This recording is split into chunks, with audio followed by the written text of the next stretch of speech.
Thomas McKenna woke up every morning to complete silence. No voices calling his name, no footsteps on wooden floors, no laughter echoing through the rooms. Just the wind whistling through the canyon walls and maybe a hawk crying somewhere in the distance. 20 years. That's how long it had been since he'd heard another human being say his name out loud. 20 long years since he'd packed his few belongings, turned his back on civilization, and rode his horse deep into the Arizona wilderness to find a place where nobody would ever find him. He was 52 now, though he'd stopped counting the years somewhere around his 45th birthday. What was the point? Time moved differently out here in the desert. Days blended into weeks, weeks into seasons, and before you knew it, another year had passed without you even noticing. His cabin, tucked into a narrow canyon, hidden so well that you could ride right past the entrance and never know it was there. He'd built it himself, stone by stone, log by log, with nothing but his two hands and a determination to disappear from the world.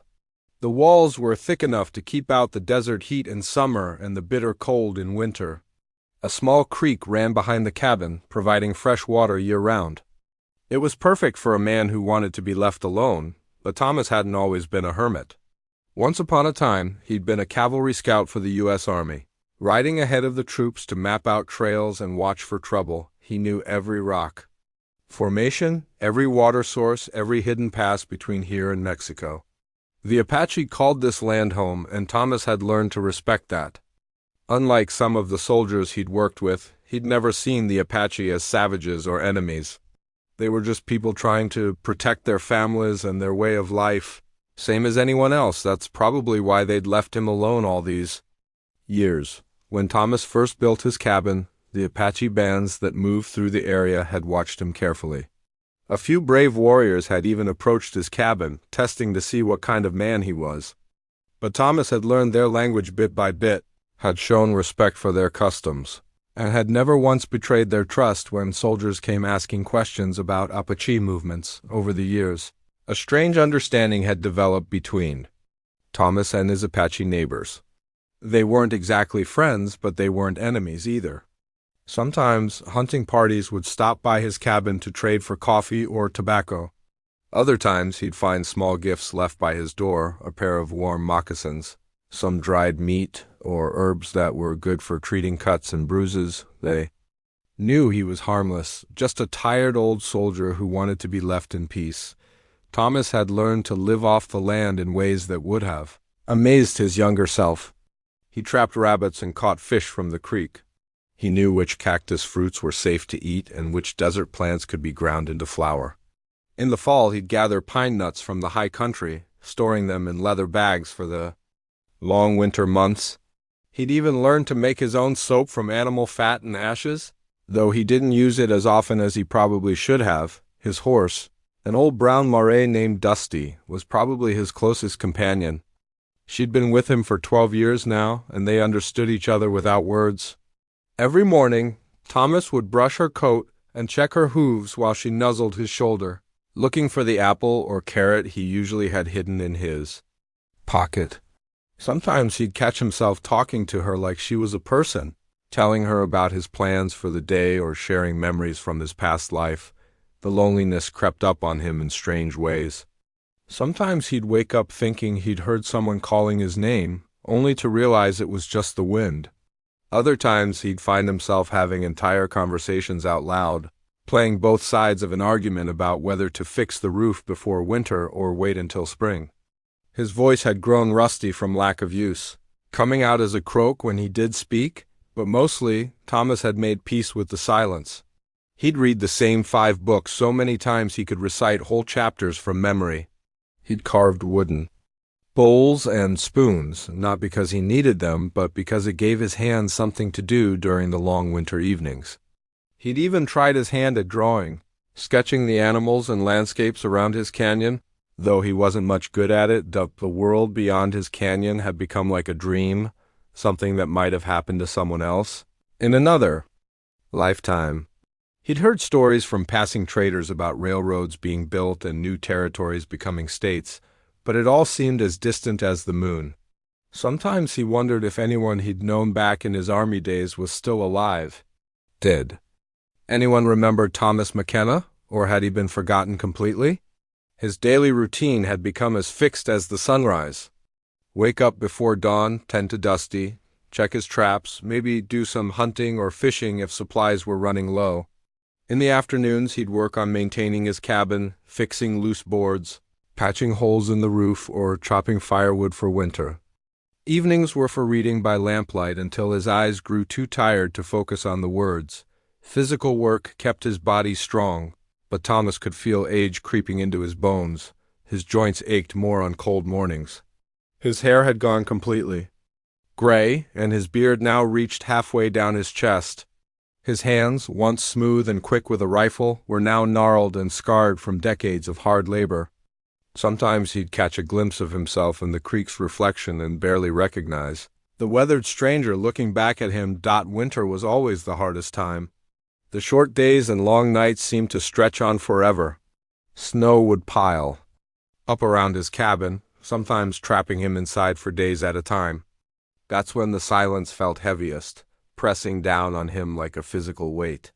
He'd find himself thinking about his past more during those dark months, remembering faces of people he'd known, wondering what his life might have been like if he'd made different choices. But spring always came eventually, bringing wildflowers to the desert floor and new life to the canyon. The creek would run higher with snowmelt from the mountains, and migrating birds would fill the air with their songs. Those were the times when Thomas felt most at peace with his decision to live alone. The beauty of the untouched wilderness reminded him why he'd chosen this life over the noise and complications of civilization. He'd resigned himself to dying here, probably alone except for Dusty. Maybe the Apache would find his body eventually and give him a proper burial, or maybe the desert would just claim him as it had claimed so many others over the centuries. Either way, Thomas had made his peace with that fate. At 52, he figured he had maybe 10 or 15 good years left in him if he was lucky. He'd live them the same way he'd lived the past 20, quietly, simply, bothering no one, and expecting nothing from anyone else.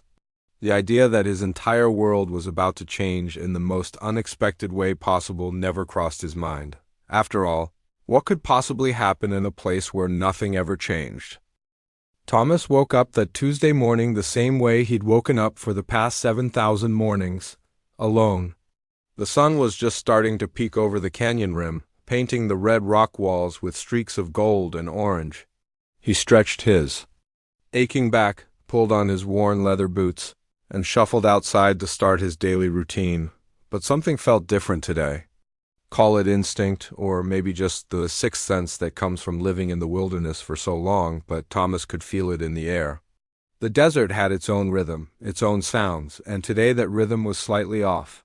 The usual morning chorus of birds seemed quieter than normal. Even Dusty was acting strange, her ears pricked forward, staring down the canyon path with unusual intensity. Thomas poured himself a cup of coffee from the pot he always kept warm on the fire and stepped outside to see what had caught his horse's attention. At first, he didn't see anything unusual. The narrow path that led to his hidden canyon looked the same as always, just dust and rocks and scattered desert brush. Then he heard it, the soft whisper of moccasins on dirt. Someone was coming up the path, moving quietly but not trying to hide their approach. In all his years here, visitors always announced themselves from a distance. It was a matter of respect and safety. You didn't just walk up to a man's home unannounced, especially not out here where surprises could get you shot. Thomas set down his coffee cup and reached for the rifle that was never far from his side. Not because he expected trouble, but because 20 years of solitary living had taught him to be ready for anything. He waited, listening to the footsteps get closer, trying to count how many people were approaching. It sounded like more than one, but they were moving so quietly it was hard to tell. When the first figure appeared around the bend in the path, Thomas felt his breath catch in his throat. It was a young Apache woman, maybe 19 or 20 years old, wearing the most beautiful traditional dress he'd ever seen. The leather was soft and perfectly white, decorated with intricate beadwork in blues and reds that must have taken months to complete. Silver ornaments caught the morning light, creating tiny rainbows as she moved, but what shocked Thomas most was what she did next. Instead of stopping at a respectful distance to announce herself, the young woman walked directly to his cabin door and slowly lowered herself to her knees. Her head bowed forward until her long black hair fell like a curtain around her face, and she placed her hands flat on the ground in front of her before Thomas could even process what was happening. A second woman appeared on the path. She was younger than the first, maybe 17, but dressed just as beautifully. She wore a dress of deep brown leather decorated with white and yellow beads arranged in patterns that told stories Thomas couldn't read. Like the first woman, she walked straight to his door and knelt beside her companion. Thomas's heart was pounding now. In all his years of dealing with the Apache, he'd never seen anything like this. Women didn't travel alone, and they certainly didn't kneel at the doors of white men's cabins. Something very important was happening here, something that went far beyond his understanding of Apache customs. The third woman appeared just as Thomas was trying to find his voice to call out a greeting. She was the youngest of the three, probably. No more than 16, but she carried herself with a grace that made her seem older. Her dress was black leather decorated with silver coins that chimed softly as she walked. Her hair was braided with ribbons and feathers, and there were silver bracelets on her wrists that caught the sunlight, like the others. She approached his door and knelt in silence, her head bowed in what could only be described as complete submission. The three women formed a line in front of his cabin, beautiful and silent and completely mysterious, for a long moment. Thomas just stood there staring, his coffee growing cold in his forgotten cup. He'd spent 20 years learning to read the desert, to understand the language of wind and weather and animal tracks. But these three women kneeling at his door were speaking a language he didn't understand at all. That's when he noticed the fourth figure emerging from the path. This one he recognized immediately, Gray Wolf, an Apache elder he'd known for 15 years. The old man moved slowly, his weathered face serious and dignified. Unlike the women, he stopped at a respectful distance from the cabin and raised his hand in the traditional greeting. "Thomas McKenna," Gray Wolf said in English, his voice carrying the weight of ceremony. "We need to talk." Thomas set down his rifle and walked forward, his mind racing with questions. Gray Wolf was not just any Apache elder, he was a respected leader whose word carried weight among all the bands in the region. For him to come here with three young women, all dressed in their finest clothes, all kneeling at Thomas's door, this was something big. "Gray Wolf," Thomas replied, inclining his head respectfully, "you honor my home with your presence. But I have to ask, what's going on here? Why are these women ... He gestured helplessly at the three figures still, kneeling silently by his door. The old man's expression was grave. "The drought has been hard on us, Thomas. Harder than you know. Our cattle are dying. Our stored food is running low. Winter is coming, and we fear many of our people will not survive if we cannot find help." Thomas nodded. He'd noticed the signs. The dried-up water holes, the thin animals, the desperate look in the eyes of the hunting parties that had passed through recently. But he still didn't understand what this had to do with the three women. Gray Wolf continued, his words measured and careful. "These are my granddaughters, Ayana, Ehoe, and Nayeli. They are good women, skilled in all the ways that matter. Any man would be honored to call one of them wife." The word wife hit Thomas like a physical blow. He looked again at the three kneeling figures, suddenly understanding what was happening here. This wasn't just a social visit or a request for trade goods.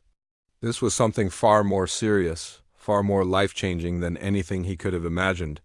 "You want me to ... Thomas started, then stopped, not sure how to finish the sentence. "I am offering them to you in marriage," Gray Wolf said simply. "Choose one, and she will be your wife.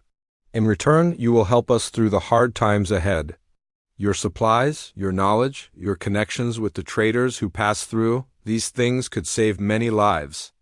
Thomas felt the world tilting around him. Marriage? He hadn't even thought about women in years, let alone marriage. He was a hermit, a man who'd chosen solitude over companionship.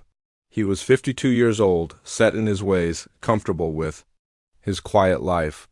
The idea of suddenly having a wife, especially such a young wife, seemed impossible, but looking at Grey Wolf's serious face, and then at the three women still kneeling patiently at his door, Thomas realized this wasn't a request. He could simply refuse. This was about survival, not just for one family, but for an entire community. These people had trusted him for 20 years, had accepted his presence in their territory, had even protected him in their own quiet way. Now they were asking for his help in the most traditional way they knew how. "I need time to think," Thomas said finally, his voice barely above a whisper. Grey Wolf nodded. "We will camp by the creek. Take the time you need, but know that winter comes quickly in the mountains. We cannot wait long." As the old man turned to go, Thomas called after him, "What if I say no? What if I can't do this?" Grey Wolf paused, his weathered hand resting on his walking stick. "Then we will understand, and there will be no anger between us. But understand this, Thomas McKenna, refusing all three would be seen as a great insult. It would mean you believe none of our women are worthy of you. That would be ... cult for our people to accept." With that, the old man walked away, leaving Thomas alone with the three silent figures still kneeling at his door. The morning sun was fully up now, warming the canyon and highlighting the intricate beauty of their traditional dresses. They hadn't moved a muscle since kneeling down, hadn't made a sound, hadn't even looked up at him. Thomas realized his entire world had just changed forever. The quiet, predictable life he'd built for himself over 20 years was suddenly hanging in the balance. Whatever choice he made would affect not just his own future, but the lives of these three young women and the survival of their entire community. The silence he'd lived with for so long was no longer peaceful. Now it was heavy, with the weight of an impossible decision. Thomas didn't sleep that first night, not even a little bit. He lay on his narrow cot, staring up at the wooden ceiling he'd built with his own hands 20 years ago, listening to the sounds drifting up from the creek where Grey Wolf and the three women had made their camp. He could hear the soft murmur of voices speaking in Apache, the gentle crackling of their campfire, and occasionally the sound of quiet laughter. It was strange hearing laughter near his cabin after so many years of silence. Even stranger was knowing that his answer to Grey Wolf's request would determine whether that laughter continued or disappeared forever. When the sun finally rose on the second day, Thomas forced himself to go about his normal routine. He fed Dusty, checked his traps, and tried to act like nothing had changed, but everything had changed. The weight of the decision pressed down on him like a boulder on his chest. He found himself watching the women from a distance as they went about their daily tasks around the camp. They moved with a quiet efficiency that spoke of years of training in traditional ways. One tended the fire while another prepared food from supplies they'd brought with them. The third spent her time working on what looked like a piece of beadwork, her fingers moving with incredible skill and patience. What struck Thomas most was how they interacted with each other. There was no jealousy or competition between them, even though they all knew only one would be chosen. They helped each other with cooking, shared tools without being asked, and seemed to genuinely care for one another's well-being. It reminded Thomas of the strong family bonds he'd observed in Apache communities over the years. Grey Wolf spent most of his time sitting quietly by the fire, occasionally speaking with his granddaughters in low tones. Sometimes Thomas caught the old man looking in his direction, but there was no pressure in his gaze, no impatience. Grey Wolf understood that this decision couldn't be rushed. By the afternoon of the second day, Thomas's curiosity got the better of him. He walked down to the creek, carrying a pot of coffee as an excuse for the visit. Grey Wolf smiled and gestured for him to sit by the fire. "You look troubled, my friend," the elder said in his careful English. Thomas poured coffee for both of them and settled onto a flat rock. "I've been alone for 20 years. Grey Wolf, I'm not sure I remember how to live with another person, let alone be a husband." "Marriage is not something you remember," Grey Wolf replied thoughtfully. "It is something you learn day by day, step by step. These women know this. They do not expect you to be perfect, they expect you to try." The three women had quietly moved away when Thomas approached, giving the men privacy to talk. but Thomas could see them working near the creek, washing clothes and gathering wild plants for dinner. Up close, he could see details he'd missed before. Ayana, the eldest, had gentle hands that moved with purpose, whether she was stirring food or mending a torn piece of clothing. There was something calming about her presence, like she carried peace with her wherever she went. When she looked at him, her eyes held wisdom that seemed older than her 19 years. HFY, the middle daughter, had an energy that was hard to miss. She hummed while she worked, and her laughter came easily. Thomas noticed how the other two women seemed to brighten when she was around, like she was the sunshine that warmed their small group.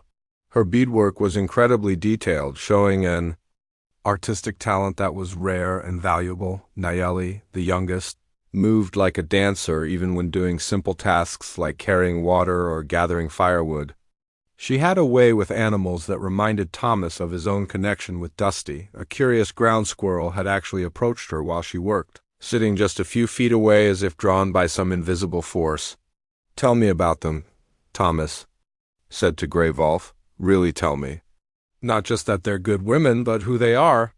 Grey Wolf's weathered face softened with obvious love for his granddaughters. "Ayana has the healing gift. She knows which plants cure sickness, how to set broken bones, when to use fire and when to use ice. During the fever sickness 3 winters ago, she saved many lives.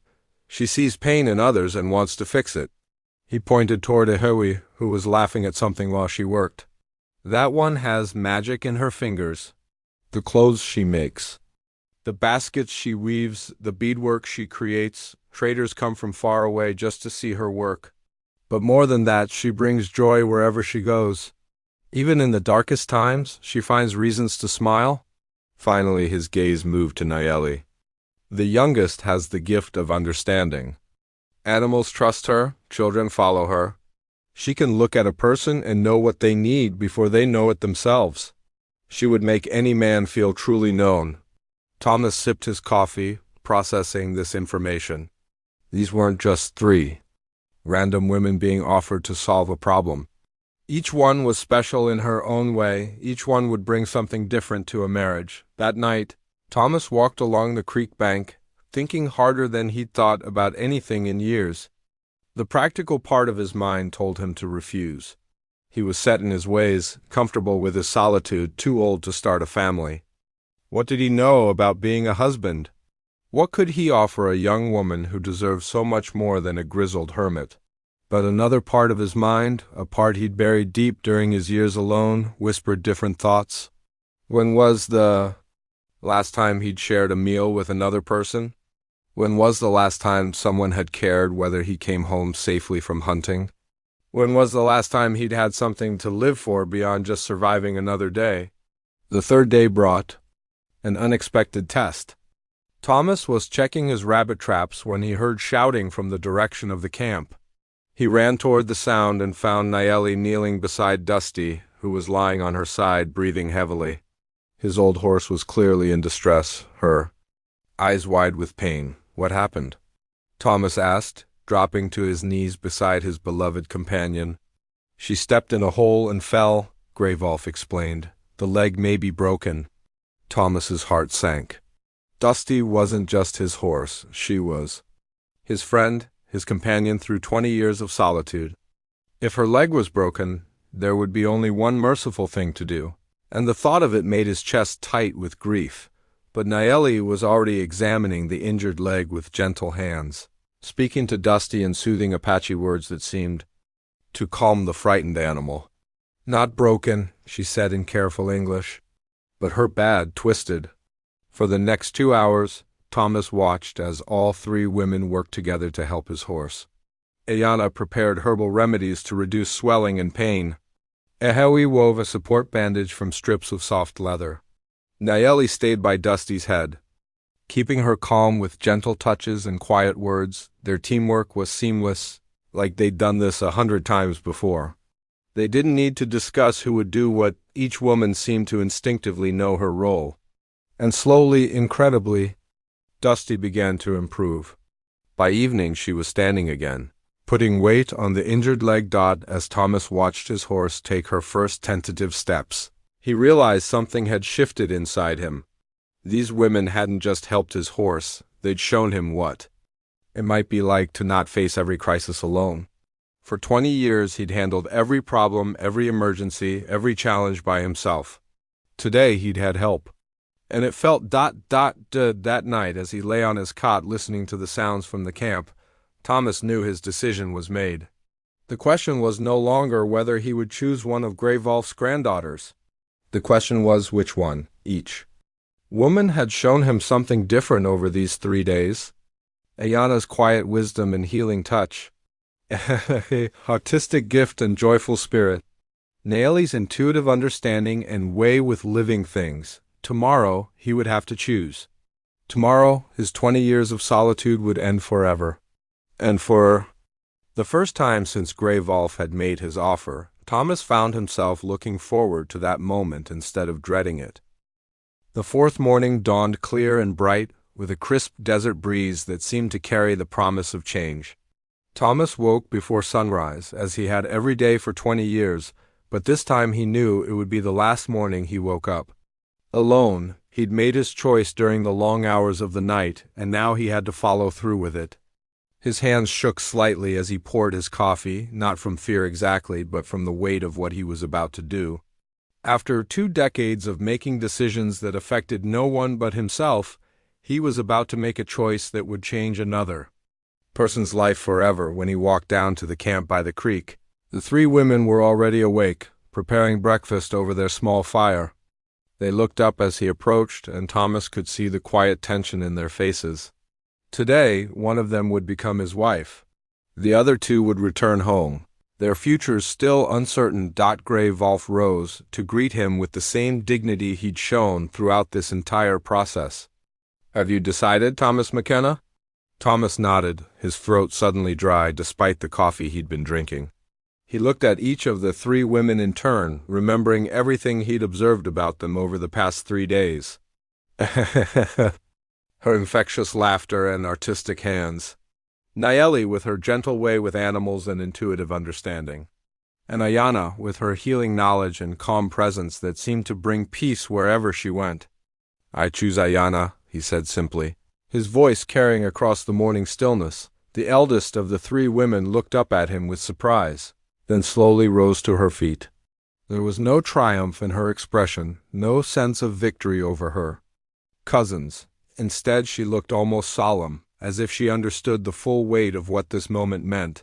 HFY and Naeli immediately went to their cousin, embracing her warmly and whispering what Thomas assumed were words of encouragement and blessing in their native language. There were tears in their eyes, but they seemed to be tears of joy rather than disappointment. Thomas realized that these women had probably discussed this possibility among themselves, and they genuinely wanted the best for whichever one was chosen. Grey Wolf smiled for the first time since arriving at the canyon. "You have chosen well, Thomas. Ayana will be a good wife to you, and you will be a good husband to her. I can see this in both your hearts." The wedding ceremony took place that very evening under a sky filled with more stars than Thomas had ever noticed before. It was a traditional Apache ceremony, conducted entirely in their language, with rituals that had been passed down for generations. Thomas understood very little of what was being said, but he could feel the sacredness of the moment. Ayana wore a dress that was even more beautiful than the one she'd worn when she first knelt at his door. This one was pure white, doeskin, decorated with silver and turquoise and patterns that seemed to tell the story of sky and earth coming together. Her long black hair was braided with ribbons and feathers, and she moved through the ceremony with a grace that took Thomas's breath away. When Grey Wolf finally pronounced them husband and wife according to Apache custom, Thomas felt something shift inside his chest. For 20 years he'd been just Thomas McKenna, a man alone in the wilderness. Now he was Thomas McKenna, husband of Ayana, member of an extended family that stretched across the entire region. The next morning, Grey Wolf and the other 2 women prepared to leave. Before they departed, the old man pulled Thomas aside for one final conversation. "My granddaughter is now your responsibility," he said seriously. "But understand this, she is not your property. Apache women are partners to their husbands, not servants. Treat her with respect, listen to her wisdom, and you will find happiness. Treat her poorly, and you will answer to me and to all our people. Thomas nodded solemnly. I understand. I'll do my best to be worthy of her. Greyvolf's stern expression softened slightly. I believe you will. And remember your promise to help our people through the winter. We will send word when the need is greatest. After the visitors left, Thomas and Ayana stood together outside the cabin, suddenly alone with each other for the first time. The silence that had once been Thomas's closest companion now felt awkward and strange. What did married people talk about? How did you start a conversation with someone who was now your wife but had been a stranger just days before? Ayana seemed to sense his discomfort. May I see inside your home? She asked in careful English. Her accent making the familiar words sound musical. Thomas realized he'd been thinking of it as his home, but now it was their home. The cabin that had seemed perfectly adequate for one person suddenly felt small and rough around the edges. What must she think of his simple furniture, his basic cooking equipment, his shelves of worn books? But as Ayana explored the cabin, her face showed only interest and approval.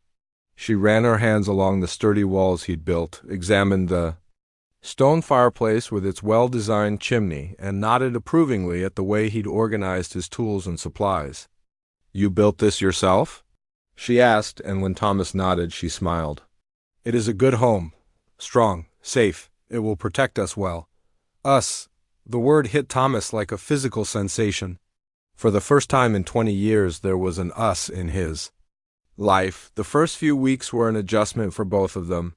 Ayana moved her few belongings into the cabin, and Thomas found himself having to share space that had been entirely his own for so long. She hung her dresses on pegs beside his shirts, placed her few books next to his on the shelf, and set up a small area near the window where she could work on her healing preparations. Thomas had to learn to think about someone else's needs. When he planned hunting trips, he had to consider how long he'd be away and whether Ayana would be safe alone. When he prepared meals, he had to remember that she had different preferences and dietary restrictions based on Apache customs, but slowly, surprisingly, these adjustments began to feel natural rather than burdensome. Thomas discovered that sharing meals was far more enjoyable than eating alone. Ayana was an excellent cook, and she taught him how to prepare traditional Apache dishes using plants and herbs he'd never thought to try. More importantly, she began teaching him about the deeper knowledge of the desert that her people had accumulated over centuries. Thomas had learned to survive in the wilderness, but Ayana knew how to truly live there. She showed him which plants could treat different ailments, how to read weather patterns he'd never noticed, and how to find water sources he'd missed despite 20 years in the canyon. Your people see the desert as empty land to cross or conquer, she explained one evening as they sat by the fire. My people see it as a living thing, full of gifts for those who know how to look. Thomas found himself falling into a routine. That was completely different from his old solitary life, but somehow more satisfying. He still tended to his traps and hunting, but now Ayana often accompanied him, pointing out medicinal plants along the way or showing him animal tracks he'd never learned to read properly in the evenings. Instead of reading alone by lamplight, they would sit together by the fire. Sometimes Ayana would work on her beadwork while Thomas repaired equipment or carved useful items from wood. Other times, she would tell him stories from Apache tradition, or he would share memories from his army days and his life before the canyon. The language barrier gradually became less of a problem. Ayana's English improved rapidly, and Thomas found himself picking up more Apache words every day. They developed their own way of communicating that combined both languages with gestures and expressions that needed no words at all. When winter arrived, Thomas realized how much warmer the cabin felt with two people in it. Not just physically warmer, but emotionally warmer too. The long, dark nights that had once pressed down on him with crushing loneliness now felt cozy and intimate. He and Ayana would spend hours talking by the fire, sharing thoughts and dreams and fears they'd never voiced to another person. As the months passed, Thomas began to understand that he hadn't just gained a wife, he'd gained a partner in the truest sense of the word. When Grey Wolf sent word that his band was struggling with food shortages, it was Ayana who suggested the best ways to help. When Thomas proposed trading schemes that might benefit both the Apache and the occasional settlers passing through, Ayana helped him understand the cultural sensitivities that could make or break such arrangements. By their first spring together, Thomas could hardly remember what life had been like without her. The silence that had once defined his existence now seemed unimaginable. His cabin rang with conversation and laughter, with the sound of Ayana singing softly while she worked, and with the comfortable quiet of two people who had learned to share space without getting in each other's way. One evening, as they sat watching the sunset paint the canyon walls in shades of red and gold, Ayana placed her hand gently on Thomas's arm. "Are you happy?" she asked quietly. Thomas thought about the question seriously. Happy seemed like such a simple word for the complex contentment he felt. He was more than happy. He was complete in a way he'd never been before, even during his younger years in civilization. "Yes," he said finally. "Are you?" Ayana smiled, the expression transforming her already beautiful face into something radiant. "I am home," she said simply. 3 years after their wedding, on a warm spring morning when the desert was blooming with wildflowers, Ayana gave Thomas the news that would change their lives forever. She was going to have a baby. Thomas had never imagined himself as a father. At 55, he'd assumed that chapter of life had passed him by completely. But as he looked at Ayana's glowing face and placed his weathered hand gently on her still flat belly, he felt a joy so pure and overwhelming that it brought tears to his eyes. "Are you sure?" he asked, his voice barely above a whisper. Ayana laughed, the sound like music echoing off the canyon walls. "A woman knows these things, Thomas. The baby will come when the leaves turn colors." The months that followed were unlike anything Thomas had ever experienced. He found himself building a cradle from the finest wood he could find, carving tiny wooden toys, and constantly worrying about things that had never crossed his mind before. Was the cabin warm enough for a baby? Did they have everything they would need? What if something went wrong during the birth? Ayana, meanwhile, seemed to glow with an inner light that made her more beautiful every day. She continued her daily tasks well into her pregnancy, gathering medicinal plants and teaching Thomas even more about the healing traditions of her people. She would need that knowledge, she explained, because Apache women traditionally gave birth with the help of other women in the family, but they were far from any Apache settlement, and Thomas began to worry about the birth. What if complications arose? What if Ayana needed help he couldn't provide? His worries proved unnecessary. When their daughter was born on a crisp October morning, with the canyon walls painted gold by the autumn sun, the birth was as natural and peaceful as everything else in their life together. Thomas held his newborn daughter for the first time and felt his heart expand in ways he hadn't known were possible. They named her Isabella, a name that honored both cultures, close enough to Apache naming traditions that Grey Wolf would approve, but familiar enough to Thomas's ears that he could say it without stumbling. From the moment she drew her first breath, Isabella seemed to belong to both worlds completely. As Isabella grew, Thomas watched in amazement as she absorbed everything around her like a tiny sponge. She learned to walk by pulling herself up on both Apache cradleboards and Thomas's rough-hewn furniture. Her first words were a mixture of English and Apache, sometimes in the same sentence, and she seemed to switch between languages without even thinking about it. By the time Isabella was 2 years old, she was already showing signs of inheriting the best qualities from both parents. She had Thomas's curiosity about how things worked and Ayana's intuitive understanding of the natural world. She would spend hours watching Thomas repair tools or build furniture, then turn around and help her mother identify edible plants during their walks through the canyon. But Isabella represented more than just the blending of two cultures in one family. As word spread through the region about Thomas and Ayana's peaceful life together, their canyon home began to serve an unexpected purpose. When disputes arose between Apache bands and the increasing number of settlers moving through the territory, Both sides began to seek out Thomas and Ayana as mediators. Thomas's 20-year history with the Apache gave him credibility with the tribes, while his white heritage allowed him to communicate with settlers who might otherwise refuse to negotiate with Indians. Ayana's deep knowledge of Apache customs and her obvious happiness in their mixed marriage helped convince skeptical tribal leaders that cooperation with white settlers was possible. Their cabin became an unofficial meeting ground, where tense situations could be diffused before they turned violent. Thomas and Ayana would host discussions between Apache leaders and settler families, helping each side understand the other's perspective and finding compromises that allowed both groups to coexist peacefully. These mediations weren't always successful, but they were successful often enough that the couple's reputation spread far beyond their little canyon.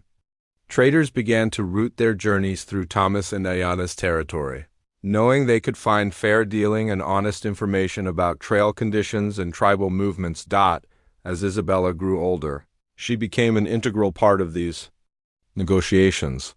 By age 5, she was fluently translating between English and Apache for visitors who didn't share a common language.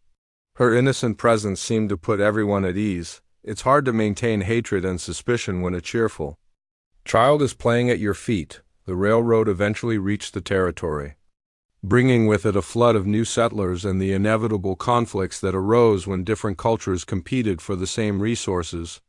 Thomas, now approaching 60, found himself busier than he'd ever been during his hermit years. Instead of hiding from the changing world, he and Ayana were helping to shape how that change would unfold. Some of the new arrivals were good people looking for fresh starts and willing to work hard for their dreams. Others came with the attitude that the land was empty and free for the taking, regardless of who had been living there for generations. Thomas and Ayana worked tirelessly to educate both groups, helping settlers understand Apache customs and territorial boundaries while encouraging Apache leaders to see the opportunities that careful cooperation might bring. Their efforts weren't always appreciated by everyone. Some white settlers accused Thomas of going native and betraying his own kind. Some Apache traditionalists questioned whether Ayana had lost her way by marrying outside the tribe. But most people, once they saw the genuine happiness and prosperity of the family, began to understand that there might be wisdom in their approach. As the years passed, Thomas and Ayana had 2 more children, a son they named Daniel and another daughter they called Rosa, like Isabella.